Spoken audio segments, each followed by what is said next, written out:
people are saying that I'm joyful, but I don't feel joyful in my life at certain points. And you go, well, is it because there's no joy? Or is it because I'm not allowing myself to have it? I think I've looked for joy like gold bars of joy. And what I'm getting now is that I think joy is little grains of gold. Joy actually is the result of me coming home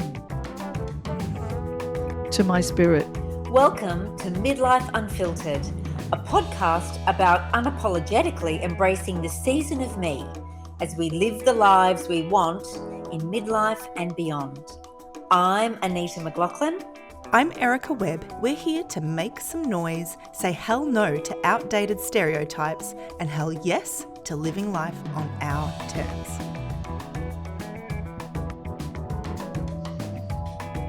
Hey, Erica. How are you, Anita? Well, how are you? Wake up, Erica. I thought there was more coming. Oh, I'm full of tricks. And hello, Annemarie.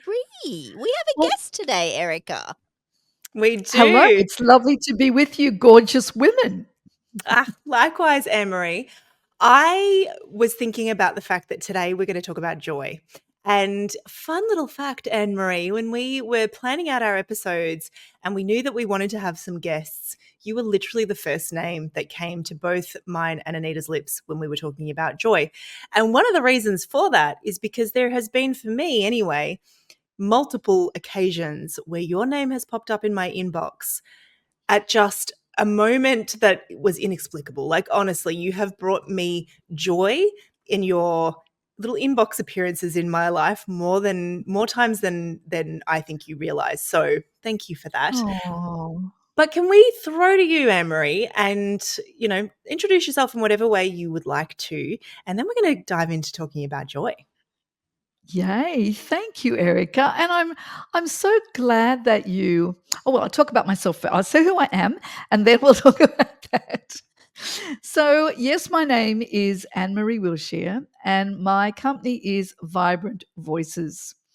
And my passion is helping business owners, leaders, and speakers who want to really embody their unique, authentic voice, that they know voice is part of their personal branding and that they want to be a voice in their industry and to influence and inspire.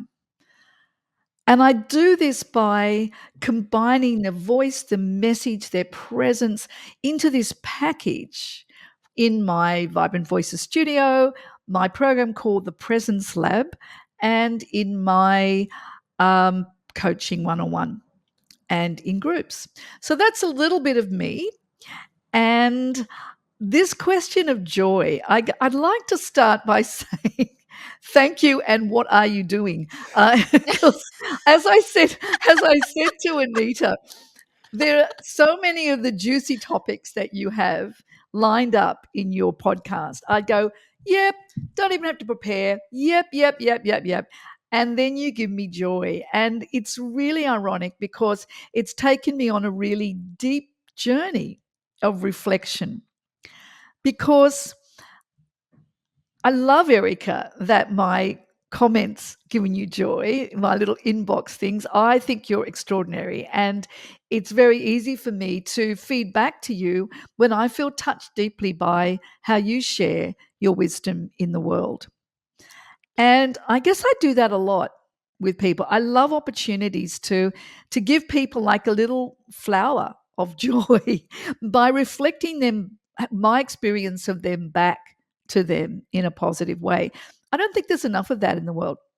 But when I started looking at joy, as I said to Anita when she gave me the subject, well, I spent copious years of therapy unpacking what joy really means. And so I've really spent some time before this conversation looking at some of those key elements, because I think I'll start with a story that keeps coming back to mind for me. Mm-hmm.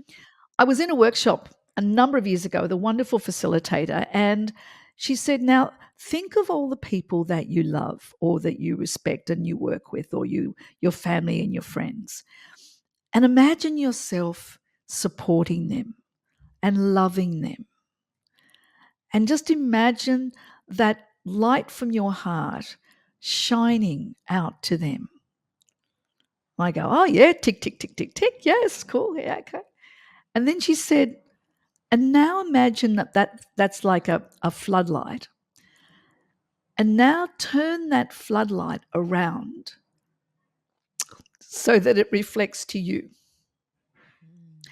And I just got really emotional because it hadn't occurred to me, sadly, to actually give the full beam of my respect and care for others to myself.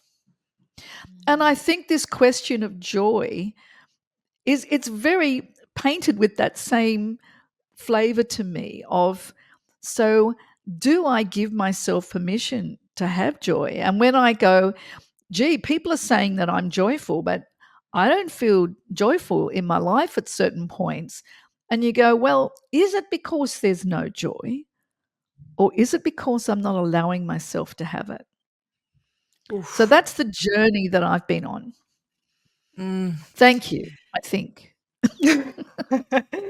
I understand the hesitation there. I think that's, I got like shivers as you told that story. Thank you for sharing that.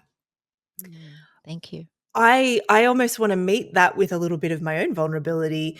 Oh, When Anita and I were talking about this as well, I mentioned to her that my experience has always been of kind of cuddling up a little bit more with melancholy, sadness, depression than anything else, right?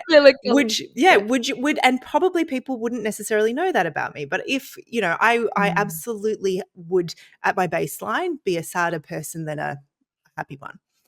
And I think that experience or that questioning of joy,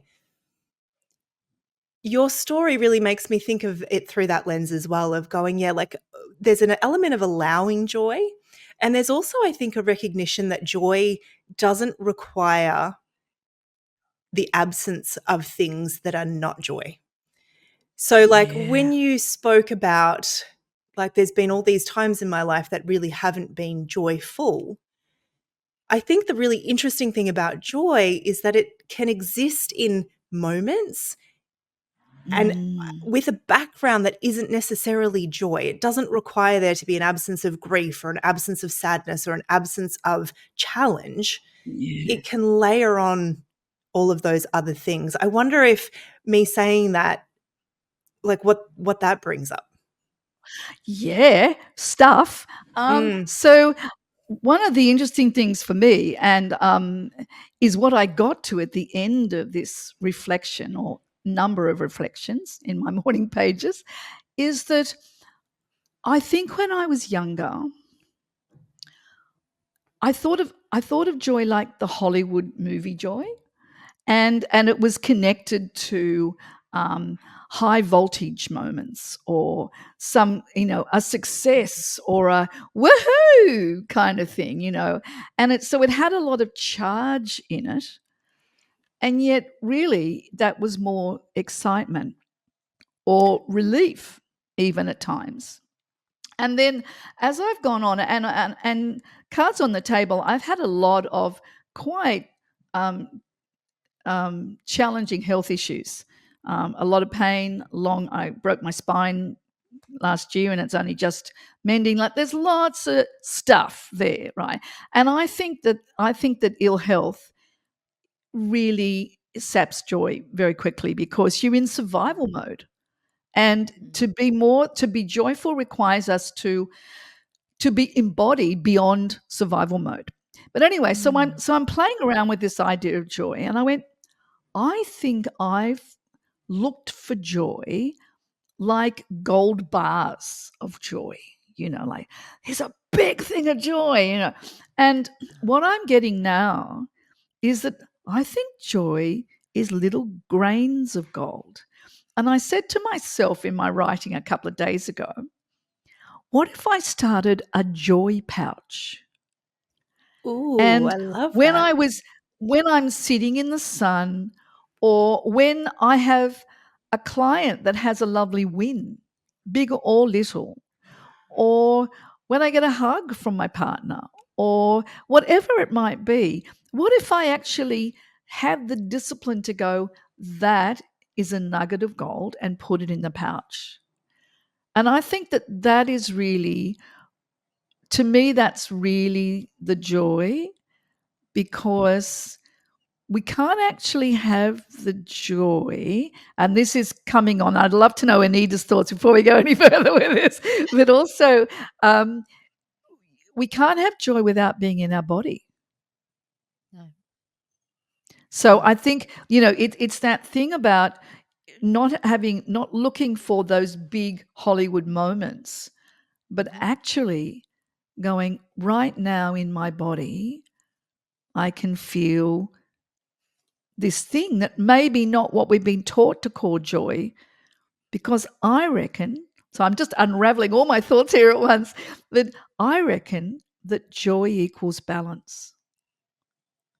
I think joy is when we are in balance in ourselves. So we might be in a lot of pain, but we can also be in surrender to that. Or we might be stressed, because today is a very stressy day for my scheduling, but at the same time be really delighted to be able to share the time with you guys and be fully present in it. So that Yeah. embodied presence. And I know you love that topic, Anita. So what are your thoughts? I think that's what it is. I think it's being in the moment, fully in the moment, being present. I think that's what it is. I think it's that state.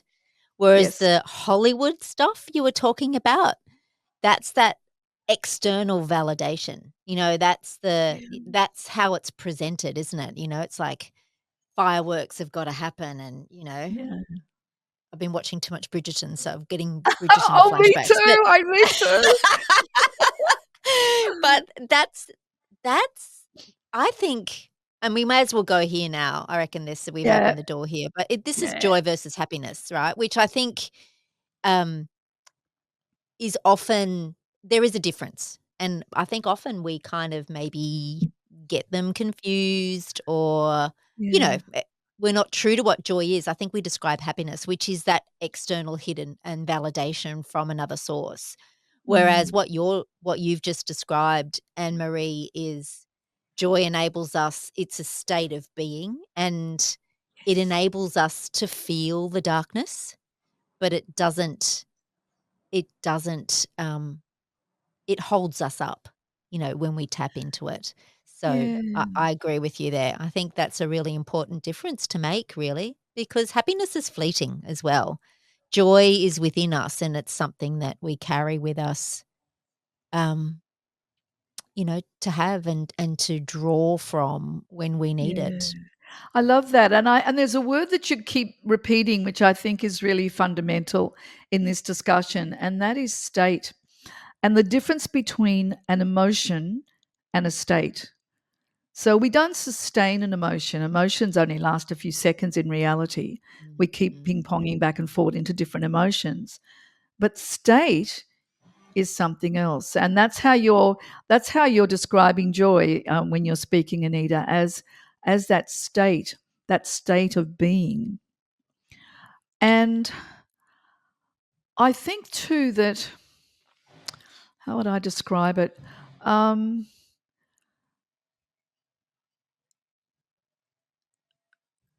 What brings you joy then, I'm Anne just Marie, yeah, do you think? that's what I was just thinking through, all the things. Well, also what doesn't bring me joy. Like, I think it's that either or thing about the thing that stops the joy for me. Because when I Mm. first started thinking about this, I was thinking, what is it? And I went, you know what? The biggest joy killer for me is my planning mind. Oh. Because my planning mind puts me into anxiety, into how am I going to get all those widgets in a row? How am I going to get all of that done in the number of hours that I have available? Am I going to manage it? What am I not good enough at? What have I got to get something more of? And all of that throws me into the future. And when I'm in the future, then I'm not fully in that embodied presence. So even when we're, like when I've had a lot of pain over the last year, there are still times if I bring that right down to just the second, I can go, well, I'm sitting okay right now. I'm sitting here, I'm sipping a cup of tea, I've had some painkillers or whatever I'm okay. And it's like if we really slice the world, slice the moment, very often we are okay. We can actually be present in it. And I was telling a friend about my topic, getting joy. She's a very old and dear friend of mine. And I said, guess what? There's all these topics. This is some of the other ones. Guess what? I got joy. And she started roaring, laughing. And she's a wonderful philosophical woman. And she's worked many years with, with survivors and with refugees. And like, she's a very deeply, wise woman. And she went, oh, that's so funny, because she knows the journey I've been on with actually being in the moment and being in joy for myself. And she said, well, we are joy. When you think of a baby in the womb, it's nourished, it's relaxed, it's looked after, it's in joy.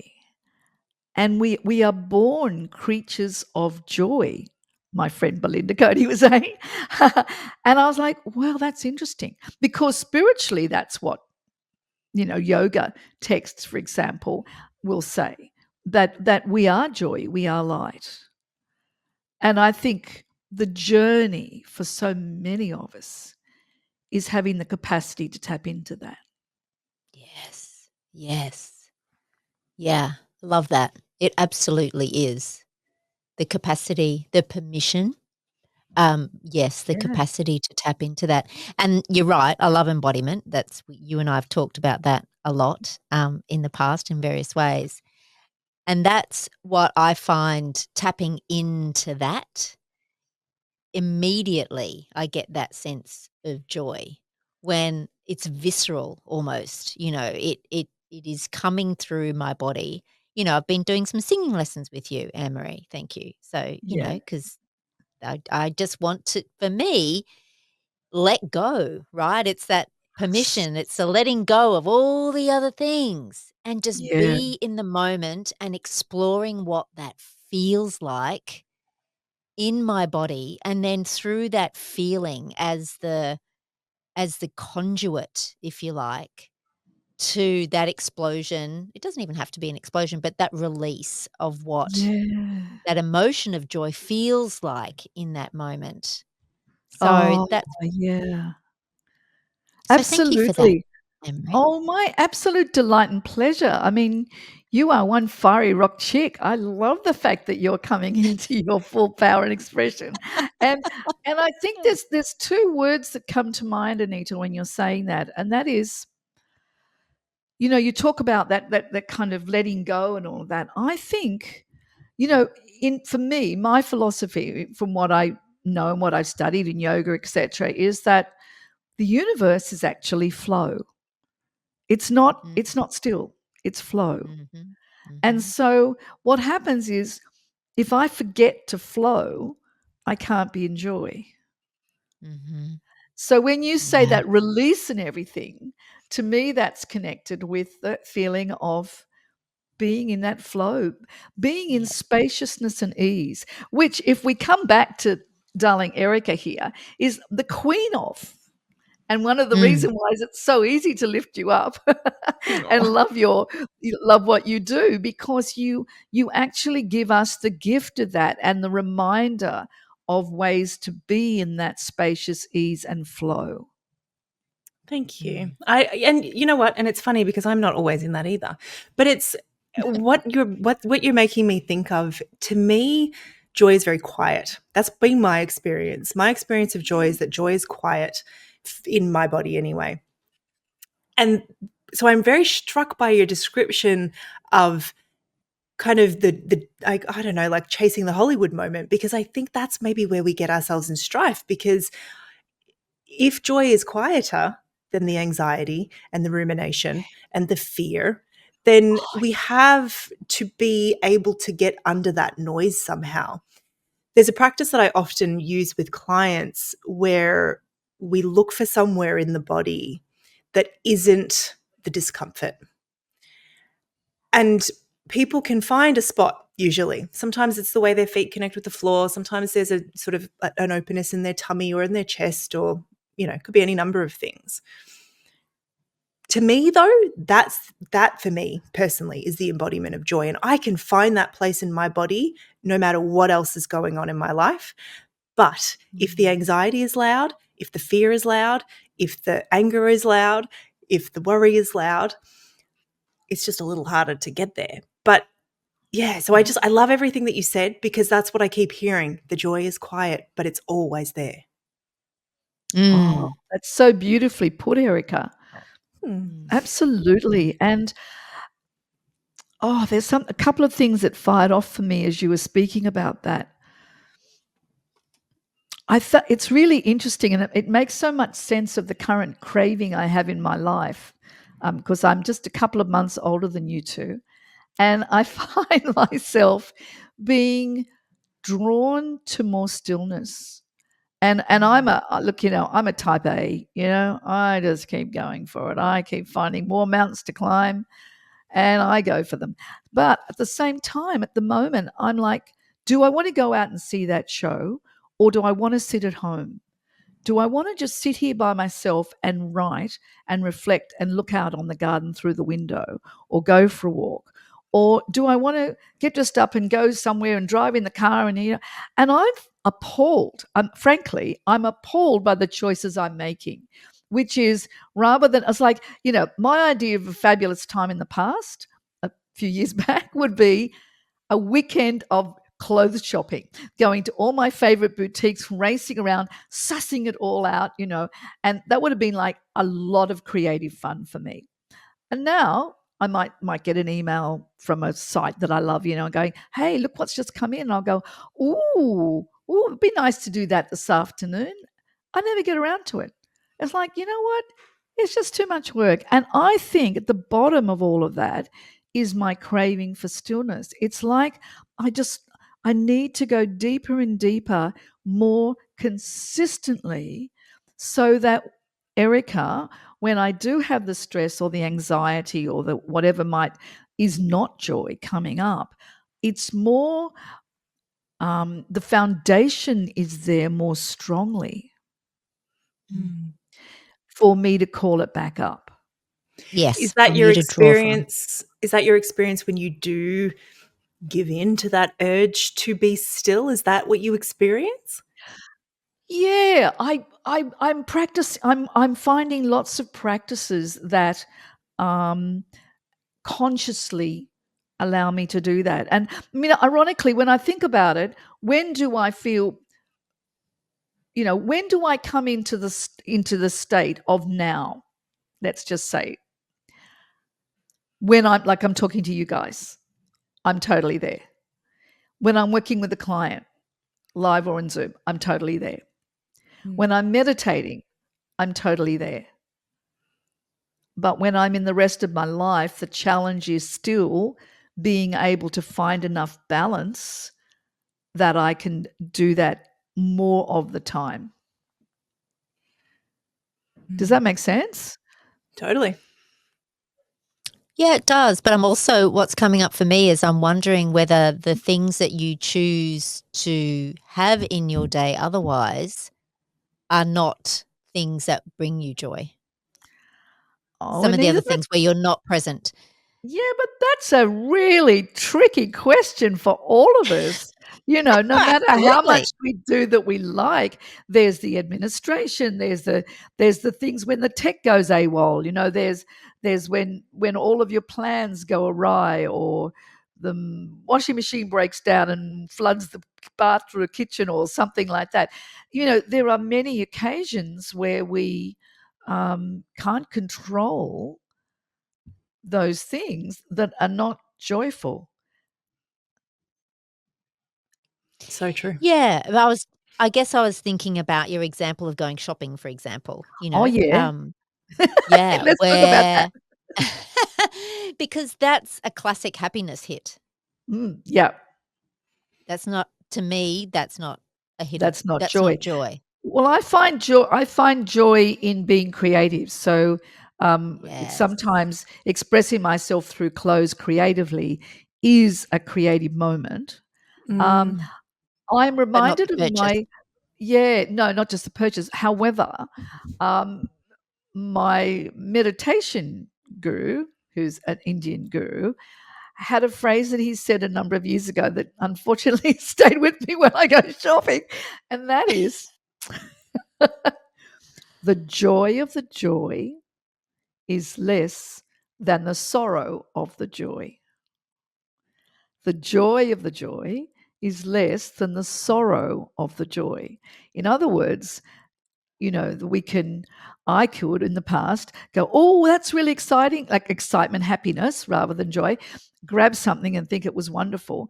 But the next day, you're still back to where you are in your life. You're not, it hasn't, and sometimes it might be a super special piece and it brings you joy every time. But a lot of things, you know, or you have a lovely meal, but it's gone.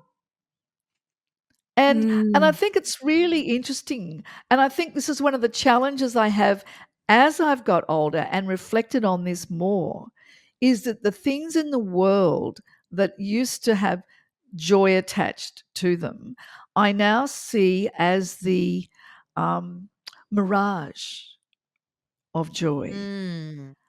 But Mm. actually finding the foundational joy is big work. It's big work and it's lifetime work. It's not something you go, "Oh, goody, did that course, got that book."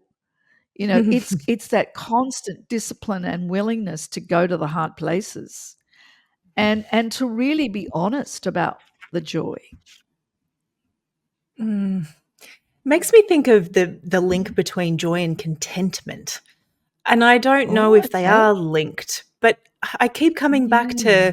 to the fact that joy maybe isn't as showy as the word suggests. I don't know. I want to read out the Yeah. definition that Brené Brown has for it because I've been struggling a little bit since we brought up the difference, I guess, between joy and happiness. I'm really struggling to distinguish them a little bit. And so I'm Yeah. wondering whether there is a yeah, whether we've misattributed joy a little bit in terms of what it actually looks and Mm. feels like. My son was Mm. actually just watching Inside Out, and there's a character in that's called Joy, and she's got a very particular kind of demeanor. And so it's got me thinking about this. But let's listen to Brené Brown's Yep. definition. So, based on her research, she says that joy is an intense feeling of deep spiritual connection, pleasure, and appreciation. And she contrasts that with happiness, which she says is Mm. a feeling pleasure that's often related to the immediate environment or current circumstances. Yeah. And I'm stuck, I think, maybe on that spiritual element, that intense feeling of deep spiritual connection isn't necessarily loud and flashy and No. bouncing all over the place. Sometimes it is that steadier stream. But then I can think of other moments where joy is quite loud and joy is quite exuberant and joy is quite, I don't know, bold. Yeah. So maybe it's more than one thing. Is that possible? Oh, I love that. I'm just wondering whether Yeah. there's a kaleidoscope of joy, you Ooh, know? I like that idea. Yeah, kaleidoscope of joy. So it have all these different kind of emotions that flow into that state of joy. Yes. Yeah, I agree, and I was thinking the same thing, Annemarie. Sorry, the camera's just changed, so this is why I look a I bit know, different you now, but do, but you look very that's why for glamorous some reason the also. other but my camera's changed. So anyway, tech issues, right? But awe is something that comes up for me. So for me, that Mm. feeling of awe, I think is synonymous with joy. Like when we're Ooh. talking about which like clipping some emotions together, the kaleidoscope of emotions that might be aligned or, you know, Yeah. sit with joy. For me, it's awe. I know, maybe it's Mm, curiosity. Well, mm. the thing about awe is it's big. Awe to me is like the universe.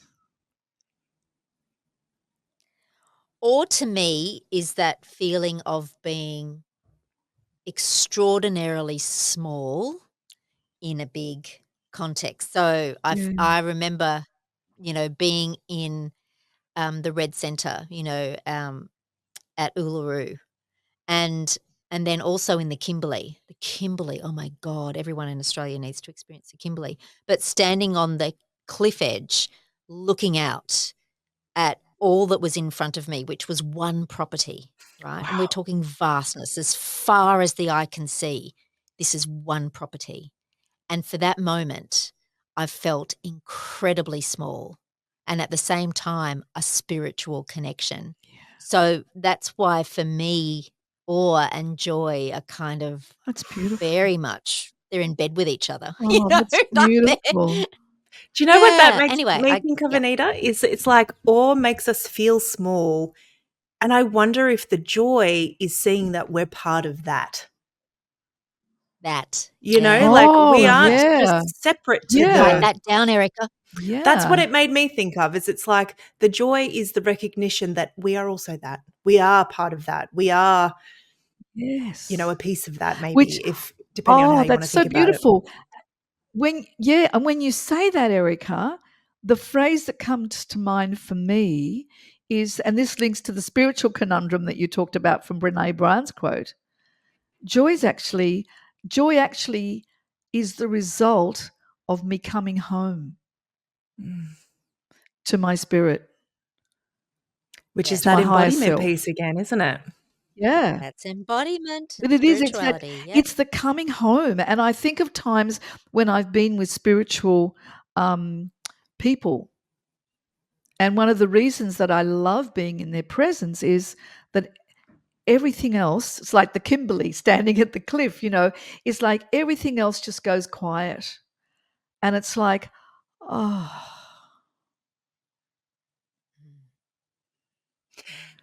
And And isn't it interesting that you can pull on that feeling right in this moment? That's the thing, though. Like, that's where I'm like, we all just mm, felt that.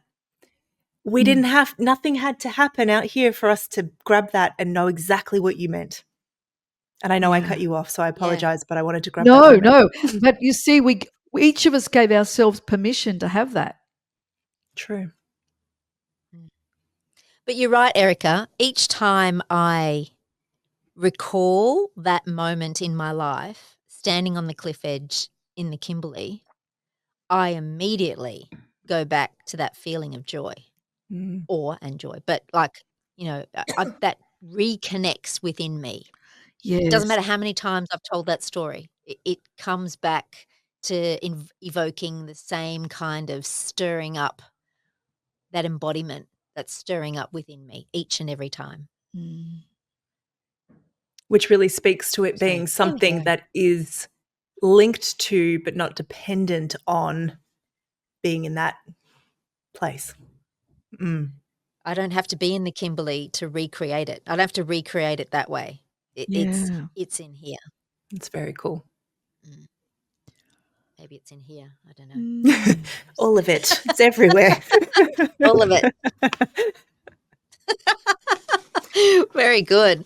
Wow, what a conversation. I tell you what, Annemarie, for someone who is nervous about talking about joy, you've knocked it out of the park, girl. So, I think it's been a great conversation. Really, really Well, good. thank Thank you. you. Yeah, I mean, look, you are both women. You are diamonds.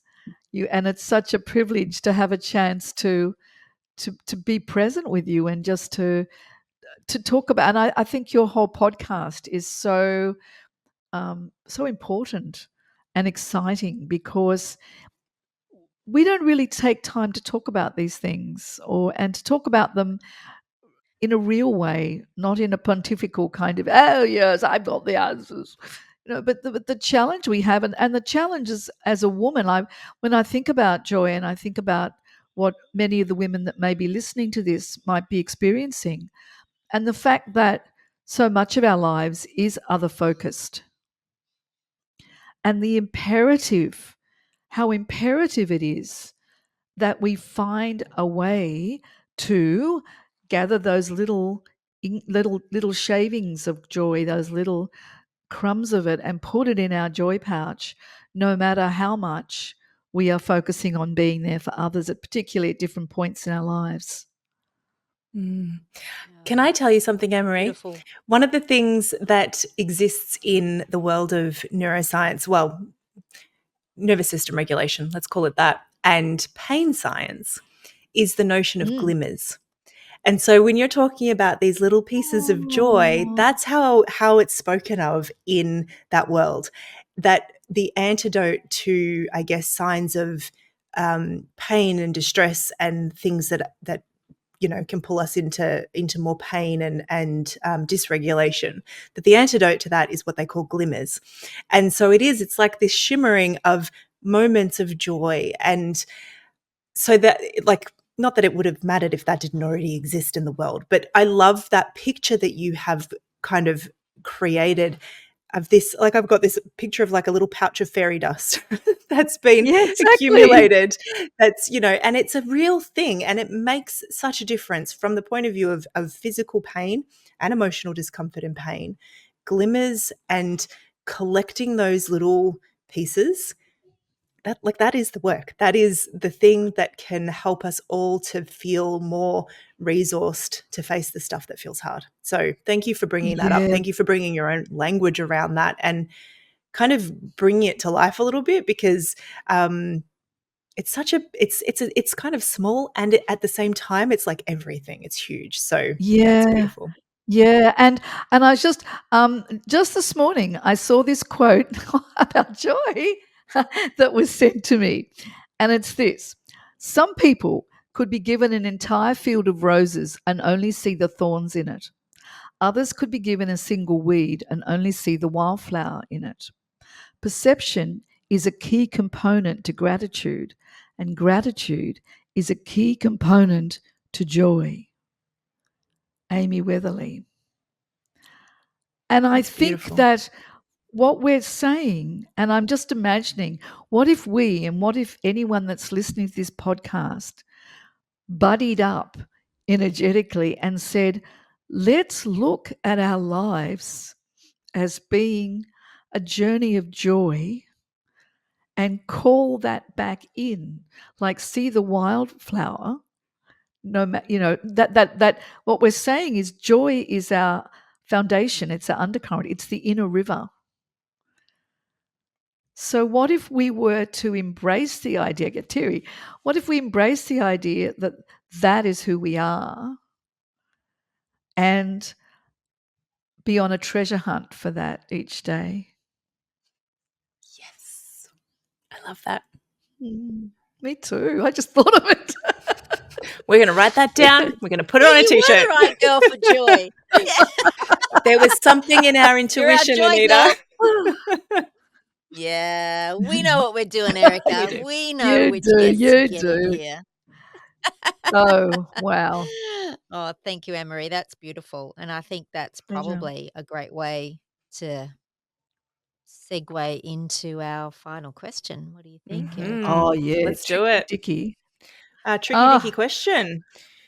Oh, I'm man. gonna pose it to you, Annemarie. You ready? I know you know it already, but I'm gonna read it out. So one final question that we like to ask our guests here on Midlife Unfiltered, because we don't like to do the surface chat. We want to go deep, and we want to go, we want to go all in. So Annemarie, you are at your 90th birthday party, and someone does a speech and they capture the essence that is you in a way that makes you feel so seen. What have they seen? What have they said? Another easy question. Okay. Well, this is what they call in the trade, my shitty first draft on this one. I think this is an ongoing one. Annemarie is ageless. She doesn't think in years and decades. She thinks in journeys. particularly the inner spiritual quest. Her vibrant vitality and warmth is fueled by her curiosity about the people and the world around her. And together with her husband Keith, she delights in living in and being actively involved in a community of like-minded spirits of all ages, who together celebrate the divine, the beauty of the earth and humanity. She continues her lifelong passion of empowering and uplifting others through her creativity, humor, wisdom, and knowledge. She loves to express this by playing piano and singing, and is still writing playful and heartfelt songs and poems which delight her audience.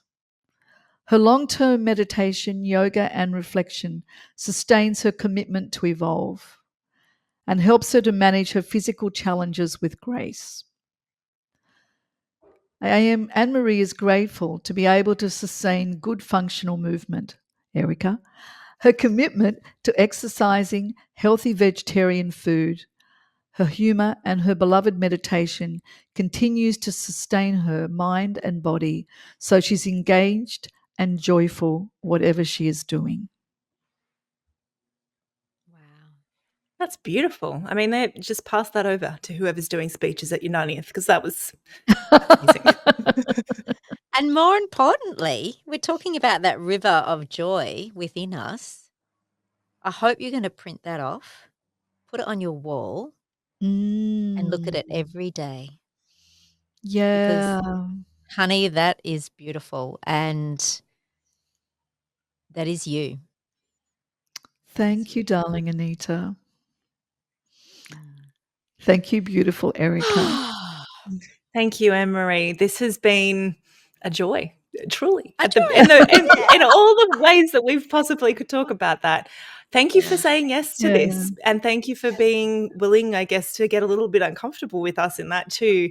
I think this conversation certainly has been a gift to me, and I know it will have been a gift to many others as well. So thank you. My pleasure. It's a gift to me as well. Thank you. Keep up the wonderful work, guys. Thanks, darling. Thanks so much. See you next time. Bye. Thank you for joining us for Midlife Unfiltered. If you loved this episode, you're going to love what's coming next. Be sure you're subscribed on your platform of choice so you don't miss a thing. We'd also be delighted, and for sure do a little happy dance, if you took the time to leave us a rating and review. Those not only absolutely make our day, but more importantly, it helps other women who may be wanting something more from their midlife to know about us and to listen in as well. You can connect with us on socials too. You'll find links to connect on LinkedIn, Instagram, and email in the show notes.